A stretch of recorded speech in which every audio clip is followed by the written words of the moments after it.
My name is Greg Stevens. Everybody knows me as Moon. I'm from the east side of South Central LA. Video, you know, this is for sure. Video, open your soul, represent your ghetto, baby. Video, you know, this is for sure. Video, open your soul, represent your ghetto. Hold up, for the dime moves and the lokes, for the 6-4s on spokes, for the OGs that did a dime, came back around on parole, for the homegirls with the scrap game, little homies that gang bang, from Pelican Bay to YA, rearrange your mind frame. Yeah, I know what you've been through, shit you had to go tend to. Your mama gave birth on the turf, I know them killers you kin to. This for the lost generation, broke as hell, mad and impatient. But if you know your history, you can't have a strong foundation, baby. I was born and raised over there, 83rd and Hooper, before Drew was even built. Went to Drew, went to Fremont, got kicked out of Fremont, went to went to Southgate. Me and Raymond Burns was the only two brothers at Southgate at the time. Where was Raymond Burns from? Raymond Burns he wasn't really claiming Avenue, but he lived right over there off 80, I think it's 2nd and what's that little street where St. Malachy's is? You know the street with St. Malachy's? Naomi. Yeah, he lived right up there by there was a liquor store on 82nd and Central at the time. And he lived right in that area. Pookie Ambrose was his younger brother. And so he was from the area, but I noticed on one of the Raymond Burns documentaries where, he had mentioned that Raymond was one of the only people that wasn't afraid of Craig. There was a lot of people over there who wasn't afraid of Craig. My brother, Buzzard, rest in peace, Eddie Miles, I don't know if you heard of him, Gilbert Pop's brother. It was a lot of people over there that, like I say, they was fighters. They had guns then, but now I tell most of these youngsters, you a coward. It's on your birth certificate because you're afraid to fight. There's nothing wrong with fight. If you would have that same attitude with the man that really hates your guts, them Klansmen or the police, I could see it. But the first thing a nigga say is, I'm gonna kill that nigga. You see what I'm saying? But I think it's our job to try to wake the youth up because they don't have no guidance. It's a lot of shit we as black people do to ourselves that we gotta stop. We can't look to the white man for it. You see what I'm saying? So how did you guys handle beefs when you was coming up? We fought each other. And they could be bigger. I fired on a guy, I think he's like 6'2" or 6'3", and he picked me up off the ground. See what I'm saying? So I had to hold on to his neck and ride him down while he's trying to run me in the building. But, we fought. I got my ass whooped before. That's part of growing up. And you not only learn from ass whooping, you learn how to give some now. Tell me how you met Raymond Washington. Like I say, I lived in that area, and some people moved over there from New Orleans. This guy named Donnie Boy, Boo, and his brother Walt. And they, Monson was already kind of buffed up, and they opened up a garage where they started lifting weights in the garage. So everybody over there would meet over there and, be lifting weights, a lot of people. And Raymond was one of them, because he kind of looked up to the guys over there at the time. And that's how I met him, from coming over there. Tell me where he stayed at opposed to where you stayed at. I don't really know where he stayed at the time. I think he stayed over there somewhere by Fremont or down in the 60s somewhere. I'm not sure. Where did his father stay at? His father stayed right on 84th Street in Hooper at the dead end, the last house. If you coming down the street It'll be on your, if you're coming forward down the street, it'll be on your right hand side. It was a green house. It's directly next to Charles Drew High School. Directly across the street from him is a mustard house. Glenn Jones stayed there. Clifford Jones, the guy who used to work for Channel 11, that they busted for a murder years ago, his mama stayed there. And Bear Teddy Bear stayed right next door. He bought the house right next door to the Jones family. You and Raymond became friends? Yeah. He was part of the clique. We wasn't as close as he was, I guess, to some other people over there, but we was cool. One of the guys over there was telling me about a time me and Raymond almost got into it over Bear, because I was closer to Bear, Teddy Bear, and Bob. I was closer to them because I knew them longer. What was your age difference between you and Raymond? Let me see. I'm 65. He probably was about, I think maybe 3-4 years, because I was older than him, I think. Raymond was born in 53. Oh, well, we was the same age. Okay. Because I was born in 53, January of 53. Okay, he was August. Yeah. So I was a couple of months older. 7 months. Yeah. The reason why I asked that was kind of see what era you was in as opposed to Raymond. So tell me about when y'all went to LP.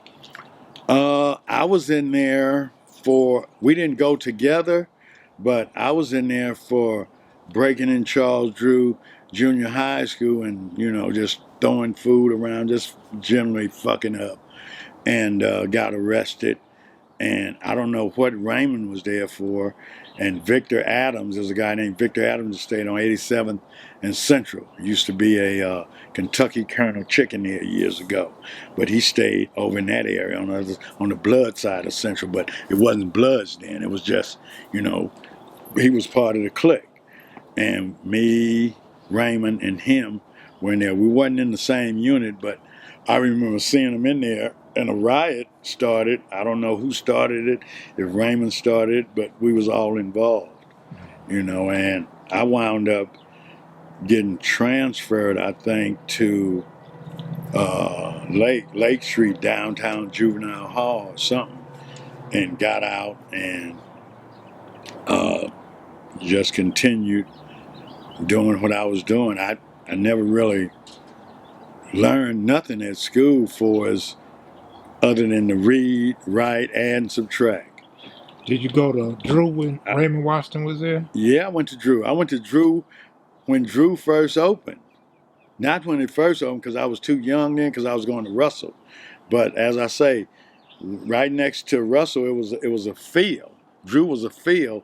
We used to go in Drew as kids and have rock fights with the people from Watts, over there where the train tracks go across Compton Avenue, and we used to have rock fights with people over there and grown-ups, and, when they were building Drew, we'd, hot wire equipment and ride around on it, and, white people chasing us, and, just as kids, we didn't know that was part of fun, throwing rocks at cars and that type of shit, but like I say, everybody, you would fight somebody. We would, at that time, if we would go to Southgate or Huntington Park, which was all white, and once they start chasing you in Huntington Park or Southgate, once you pass Alameda, you were safe.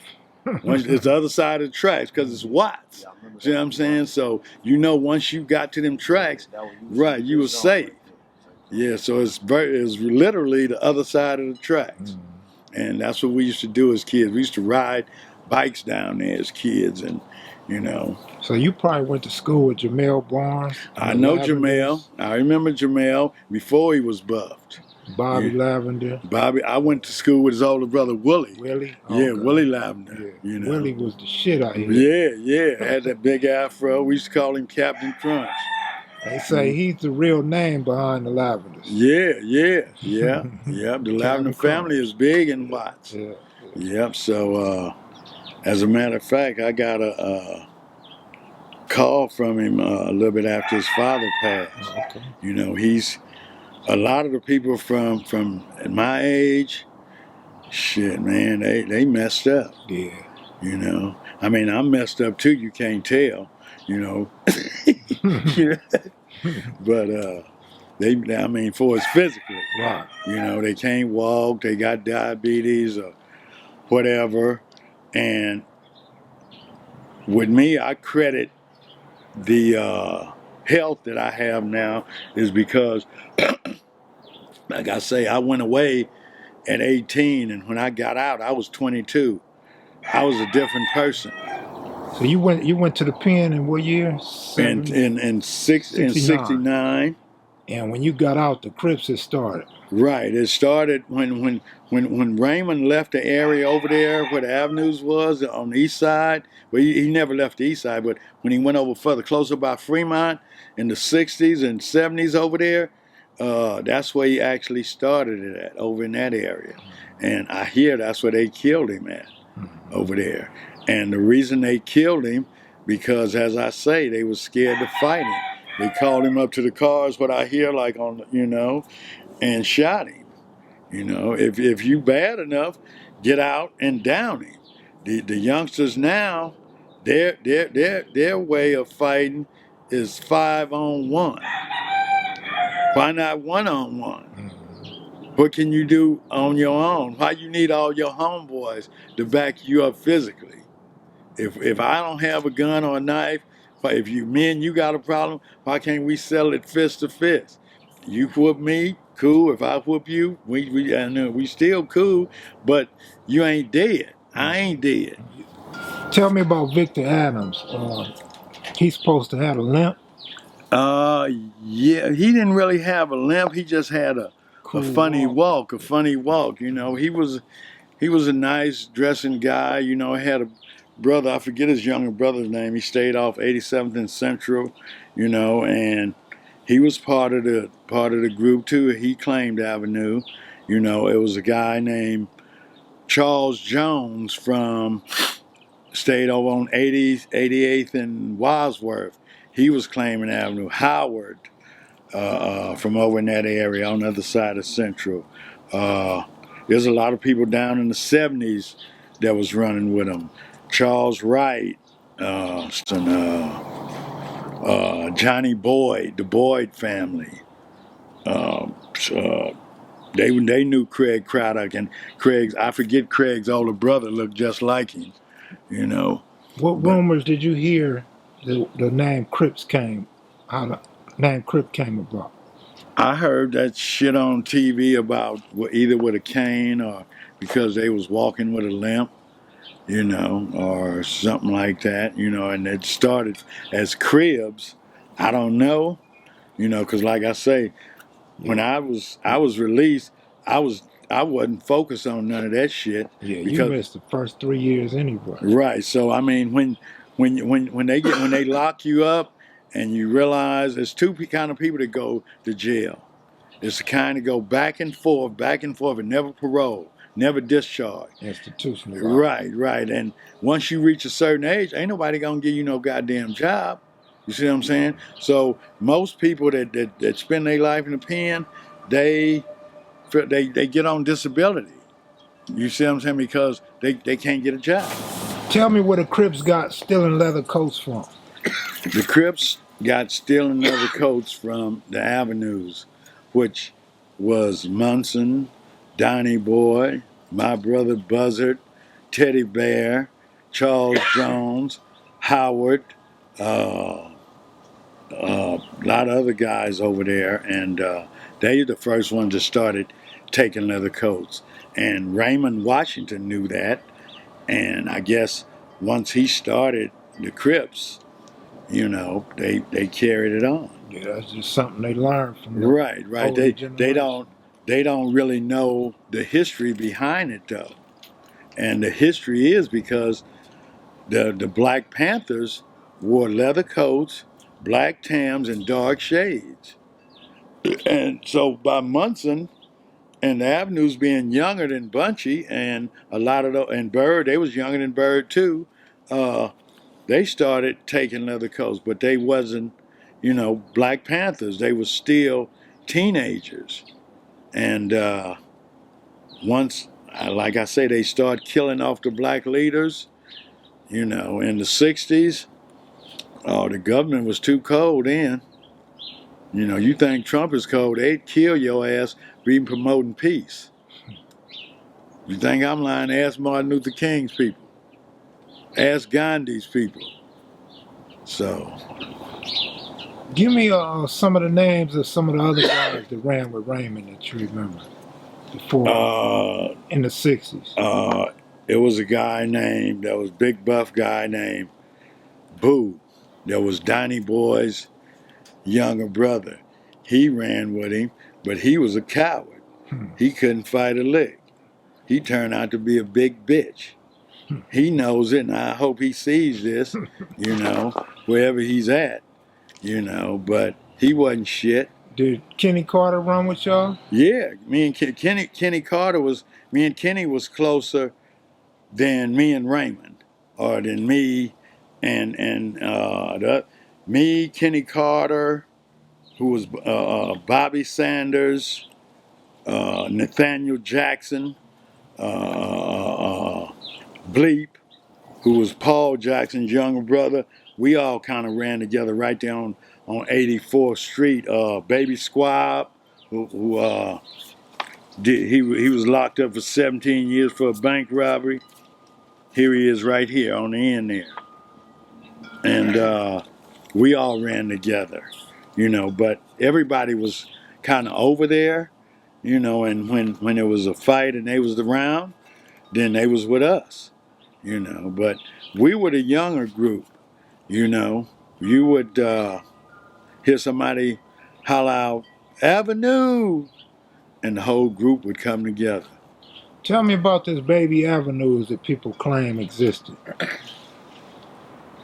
I guess that would be the younger brothers of the original avenues, which I was one of them. But like I said, I didn't see myself as a baby avenue, Or was it official like clique? It might have been. It might have been not for as me. It wasn't. For as me it wasn't, but it might have been. And if it was, I was still closer to the same people I was before a lot of the new people started coming around. See, I wasn't raised with Raymond. You know what I'm saying? When we was teenagers, he came around. Bobby Sanders, Victor Adams, Kenny Carter, Bunchy's brother, Gregory Carter. I was raised with them from, 3 years old to on up. Teddy Bear and all them guys like that. I was, we was all raised right there on that dead-end street, 84th. Your neighborhood turned kitchen Crips later on? Yeah, it turned kitchen Crip. I don't know when it turned actually kitchen Crip. I remember the name of the liquor store on 87th and Central. That was Kitchen's liquor store, long before it was the Kitchen Crips. It was a taco stand right there, Taco Tia, where we used to kind of hang out, and there was Chambers Shine Parlor, right there. A lot of the people from the neighborhood worked for the bus turnaround is still there today. And did you know anything about the Castle Crips? Yeah, it was a house that they used to call the Castle, and they were known as Crips, But for as the Crips, the Bloods, my son, who's rest in peace, he was a Blood from Swan. But as I say, with me, I got involved in sports. I started going. I figure if I'm gonna fight, why not get paid for it? So I got involved in boxing and started going to the gym, and that kind of saved me from running the streets and smoking PCP, and it stopped me from smoking cigarettes totally. What gym did you train at? I trained first. I started off at Hoover Street, and I was just got out of YTS. I was 175. I was kind of buff, and I went in there. I didn't go in there learning to box. I went in there just to learn to hit the bag. And they put me in with a guy that I didn't know, and he beat my ass, and I didn't know it at the time because I didn't come up in boxing. Every time I would come back, they put me in there with that same guy. So I'm starting to think they're using me as a punching bag, but I didn't know it. Maybe this is the way you have to learn. And one day I was in a 7-Eleven. I picked up the Ring magazine, and I saw the guy's name rated number 7 in the world. I hadn't had no amateur fight, but by that time, he couldn't bloody my nose and whoop me like I could kind of hold my own. So it made me think, well, wait a minute, I can hold my own. So I started exploring other gyms. I saw a fight on TV with this Mexican, Rudy Robles, fighting for the world title, and he had a gym on 108th and Broadway.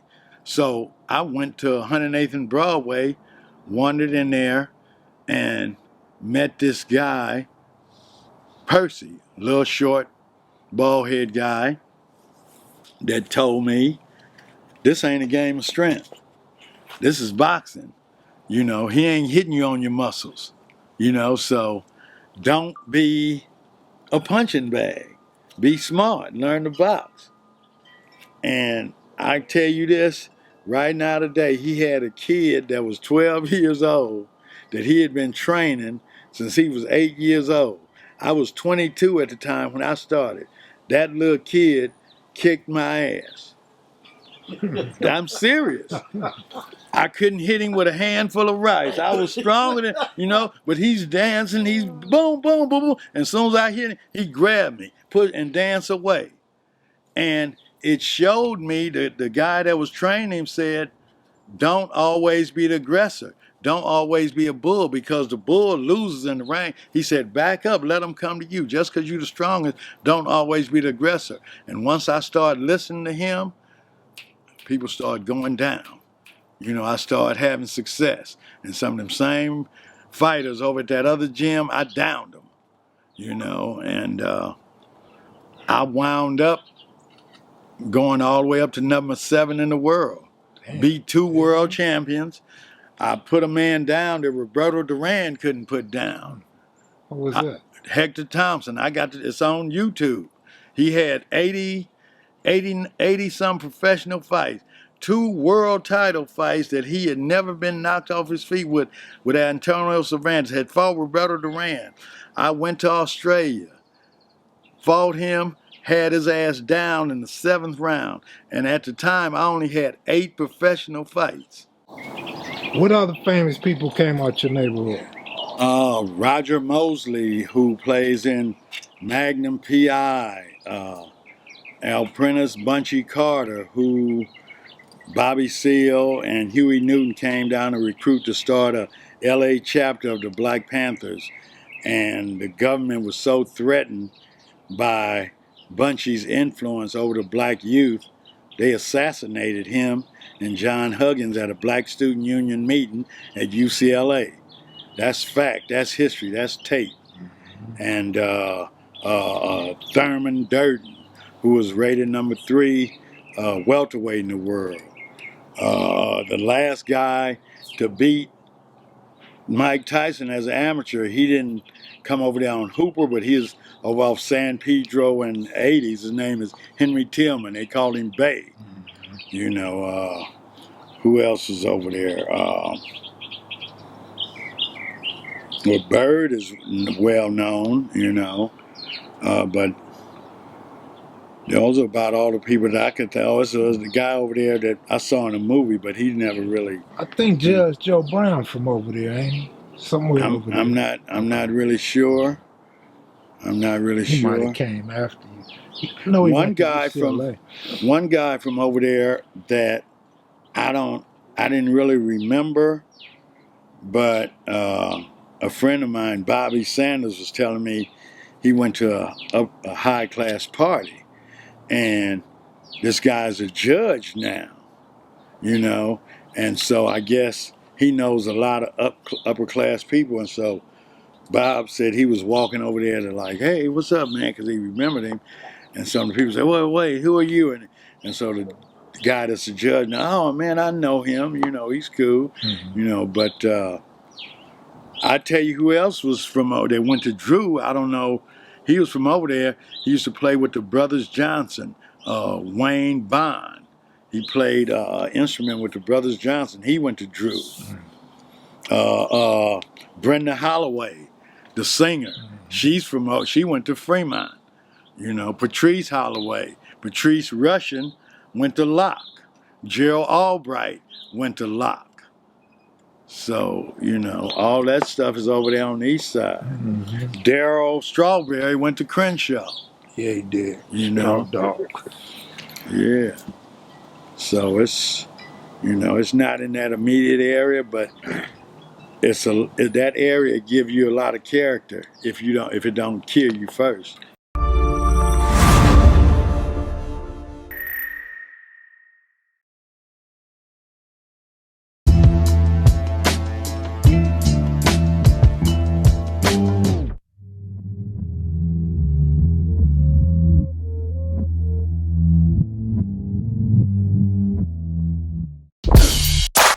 This is Los